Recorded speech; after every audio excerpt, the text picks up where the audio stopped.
اهلا وسهلا بحضراتكم في حلقه جديده من برنامجكم انتخابات الشرعيه. بنرحب بالمحاسب هاني الشبراوي امين المرشح لمجلس النواب عن دائره فاقوس وكفر صقر وولاد صقر. اهلا وسهلا بحضرتك يا باشمهندس. اهلا بيك حبيبي، اهلا وسهلا. في البدايه حابين نعرف من هو المحاسب هاني الشبراوي امين؟ والله هاني الشبراوي امين ابن قريه بني صريد مركز فاقوس، ابن الدائره السبعه فاقوس كفر صقر ولاد صقر. استخرت ربنا سبحانه وتعالى في ان انا اخوض الانتخابات البرلمانيه ل 2025، واسال الله سبحانه وتعالى ان انا اكون عند حسن الظن يا رب، ويستخدمنا في خدمه اهل الدائره كلهم ان شاء الله. باشمهندس، في البدايه كده انا عايز اعرف سن حضرتك كام سنه، مؤهلك الدراسي، تدرجك الوظيفي. انا مواليد 71، انا 54 سنه تقريبا. بكالوريوس تجاره جامعه القاهره. اشتغلت في الكارير بتاع الحسابات كله، من محاسب لرئيس حسابات لمدير مالي. ما شاء الله ما شاء الله. اهلا وسهلا. طيب خليني بقى يا باشمهندس اقول لك، انا كناخب يعني من الدائره السبعه. مش محاسب بقى، مش باشمهندس. مش محاسب مش محاسب كويس. طيب انا كناخب، ايه اللي يخليني انتخب المحاسب هاني الشبراوي امين؟ اللي خليك تنتخب هاني الشبراوي ان هاني الشبراوي ابن القريه اللي الناس يعني بتقول عليه مخلص، وتاريخه الخدمي معروف في الظاهر وفي السر وفي العلن، يعني خدمات من فضل الله. بنسعى دايما لخدمه الشباب تحديدا، خدمه الشباب. حريص جدا ان انا ما اشوفش خريج سواء دبلوم او جامعي او الكلام ده قاعد في بيته. فطول عمري بسعى شايل المسؤوليه دي ومعتبرها يعني مشكله شخصيه بالنسبه لنا. يعني انا حريص من طول عمري ان الشباب يتخرجوا، نرفع عن كاهل الاهالي بقى العبء ده، ويبداوا في حياتهم العمليه يعني. والحمد لله كنت سبب في تعيين شباب كتير، يمكن وصلوا ل 11,000 فرد في شركات القطاع الخاص. طيب احنا شايفين ان في تطور، يعني تطور رهيب، وخصوصا مع انتشار الاي اي لسوق العمل. يعني سوق العمل دلوقتي ما بقاش يعتمد على الشباب قد ما بقى يعتمد على الاي اي او الذكاء الاصطناعي. هل في خطه معينه لتاهيل الشباب او تاهيل الخريجين بقى ان هم يخوضوا التجربه في سوق العمل ده؟ والله شوف، الخريجين دلوقتي بقوا بالملايين، فانت كخريج لازم تبقى متميز بين الملايين اللي بتطلع دي. فانت تشتغل على نفسك، يعني تطور ذاتك، ما تكتفيش بمؤهلك الدراسي، لا تحاول ان انت تطور نفسك. ومن خلال انا برضو قصدي حاجه تانية خالص. هل في خطه معينه حضرتك حاططها لتاهيل الشباب لخوض هذه التجربه؟ يعني مثلا هنفكر في تعاقدات مع شركات برمجه علشان نأهل الفكر. ما هو انت لازم تشجع الشباب نفسه ان هو يخوض التجربه ويبدا مع الشركات القطاع الخاص. لكن احنا لحد دلوقتي ما حطيناش بلان، ما حطيناش خطه نمشي عليها. لا، احنا بنقول لحضرتك إن مجرد ان انت يبقى في ذهنك ان انت تشجع الشباب ان هم يطلعوا يملوا سوق القطاع الخاص، دي خطه لوحدها. حلو. انا دلوقتي سوق القطاع الخاص الاعتماد الكلي بقى على الذكاء الاصطناعي. فهل حضرتك بتقولي دلوقتي ان الشاب اللي هيسعى لتطوير نفسه حضرتك هتمديله ايدك تقول له تعالى انا برحب بيك؟ طبعا، لانه يكون متميز. هو ده طبعا، هو ده. طيب في ملفات كتير النواب الحاليين مع كامل احترامي ليهم اشتغلوا عليها، لكن في ملفات اخفقوا فيها بشكل ملحوظ وشكل باين، بشكل مبالغ فيه. يعني اخفاق، يعني مبالغه في الاخفاق. يعني عايز اعرف بقى، بما ان حضرتك مرشح فاكيد دارس كل نقاط القوه والضعف عند النواب الحاليين. انا محتاج اعرف ايه الملفات اللي فيها اخفاق باين، وهتشتغلها ازاي، وايه الخطه للنهوض بيها. ده انا محتاج اعرفه، واعرفه بطريقه واضحه. حضرتك برضو يعني ما شاء الله عليك بتحاول فانا محتاج. طيب انا هقول لحضرتك على حاجه، انا هكلمك مش كمرشح، حلو. انا هكلمك كمواطن بسيط من اهالي قريه بني صريد مركز فاقوس، او اهالي الدايره اللي هي الدايره السبعه.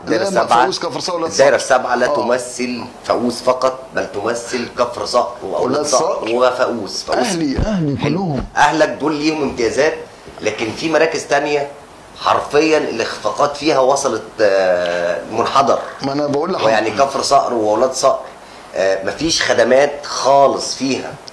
فانا محتاج، معلش انا بتحامل على حضرتك، لا والله مش بتحامل، بس انا محتاج اجابه علشان انا مش هطمن اهل فاقوس اللي هم اهل دايرتي واسيب الناس التانية. والله انا قسما بالله انا قاعد حزين على حال على الملفات دي كلها وعلى حال اهل البلد. فانا هكلمك كهاني الشبراوي المواطن ابن فاقوس وكفر صقر وولاد صقر، راجل بسيط ماشي ابن الدايره السبعه. احنا النهارده بنستضيف حضرتك مش علشان انت ابن من ابناء فاقوس فقط، بل انت مرشح للدايره السبعه اللي بتمثل 3 مراكز من اهم 3 مراكز في محافظه الشرقيه، ومن اسوأ الخدمات اللي موجوده في الدوائر كلها هم في الدايره السبعه. اسوأ خدمات قدمت في الدائره السابعه في محافظه الشرقيه.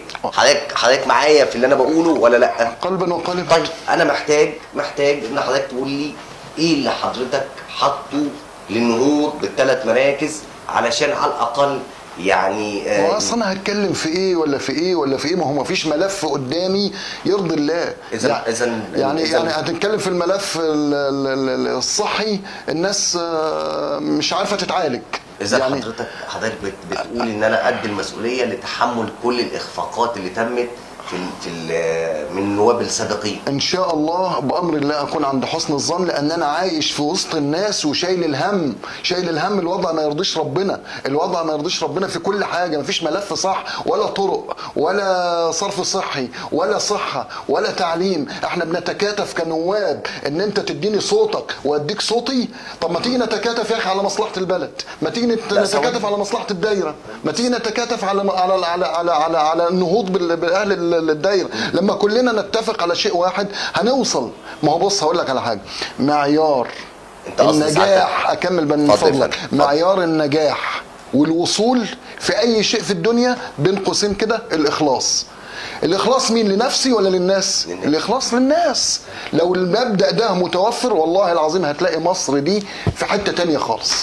خليني اقول لك النواب السابقين كانوا قاعدين نفس القعده دي وكان نفس الكلام ده بيتقال. هل ده اشعارات بتتقال قبل الانتخابات؟ والله صلى على الحبيب صلى الله عليه وسلم. انا دلوقتي ما كنتش اعرف ان انا هدخل مجلس الشعب، ما كانش في ذهني مجلس الشعب، رغم ان التاريخ الخدمي يمتد لاكثر من 30-35 سنه من وانا شباب لسه، وانا شايل هم الناس وبسعى في مصالح الناس من فضل الله. فما كانش في دماغي الكلام ده، فمش محتاج اقول شعارات. وبعدين الناس هتسمع شعارات هتطبقها، ما خلاص احنا شبعنا الشعارات. انت اسال على المرشح بتاعك، اسال، بقول الكلمه دي في كل مؤتمر، اسال على هاني الشبراوي ده، الراجل ده هل فعلا مخلص؟ هل خدمي؟ يا اخي ده اللي بيروح لا مؤاخذه يجي عريس لبنته، يجي عريس لبنته. طب ادينا يومين نسال عليك. يا عم اسال على هاني الشبراوي ده، اسال شوفوا ساكن في قلب البلد ولا ساكن في الساحل الشمالي، في وسطينا لما عاوزه في وسط الليل هفتح الباب كده واقول له تعالى معايا يا ريس انا محتاجك، ولا مش هلاقيه؟ لما اتصل عليه هيرد عليا ولا التليفون مغلق للتحسينات؟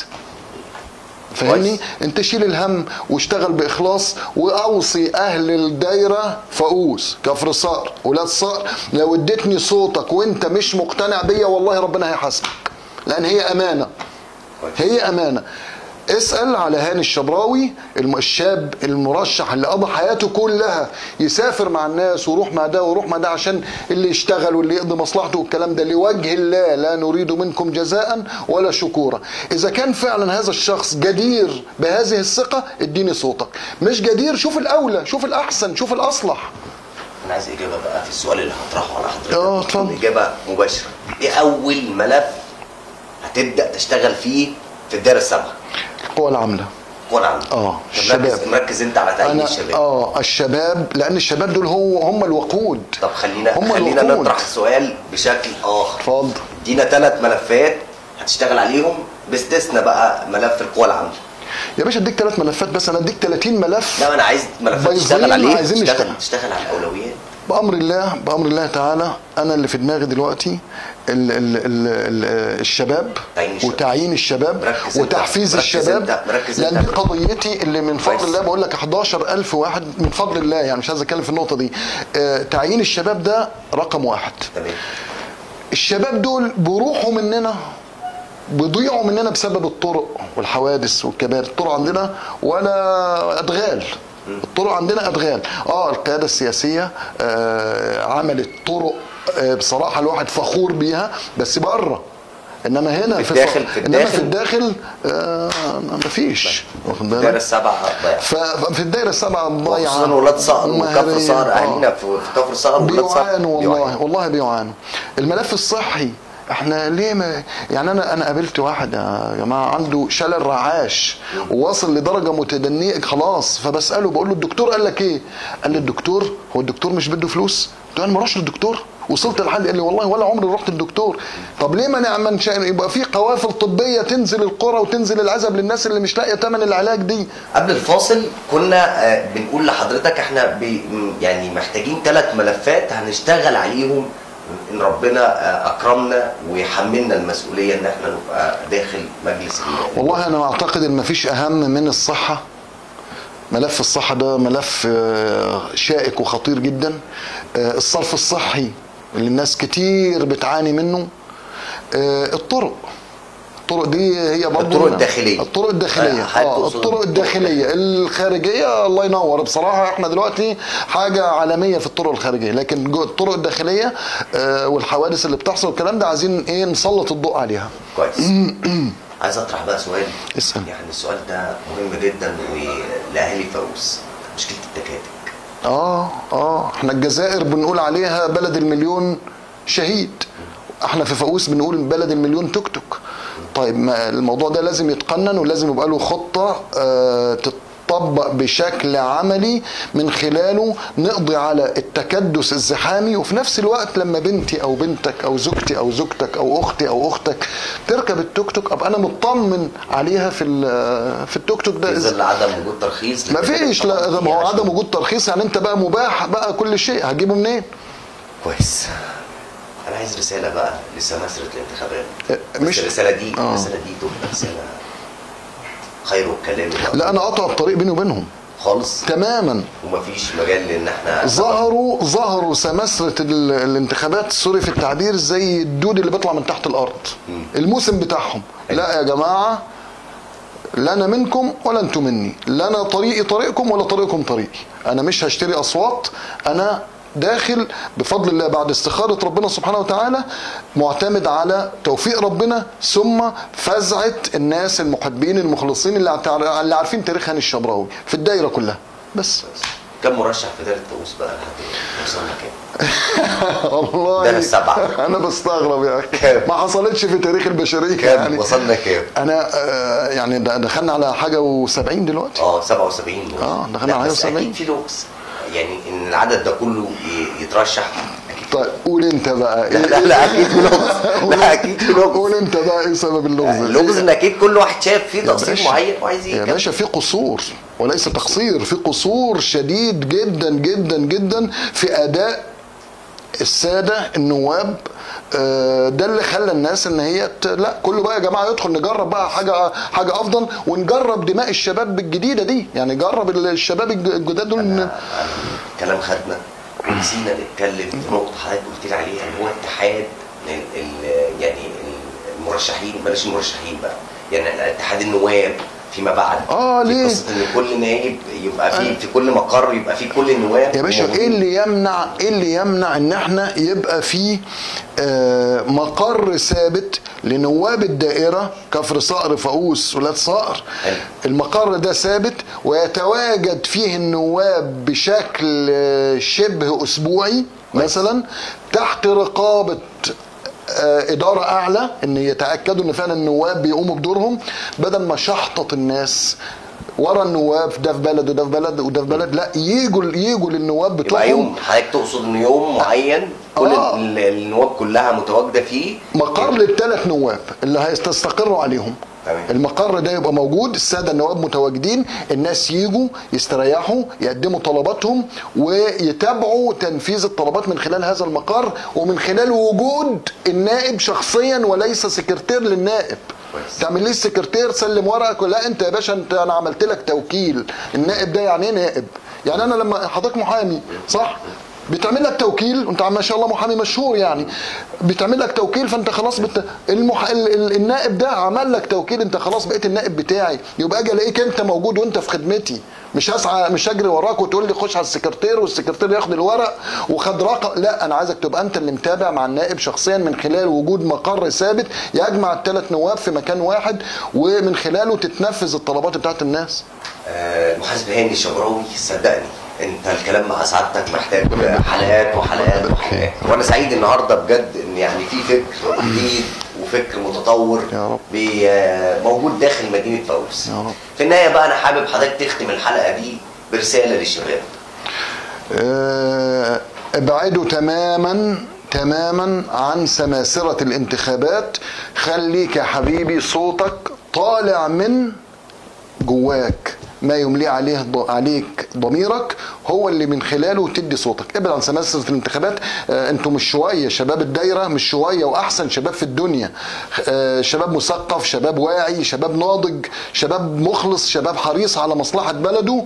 فازاي ان انا اتاثر بسماسرة الانتخابات؟ صوتك من نفسك، وربنا يوفقكم جميعا يا رب.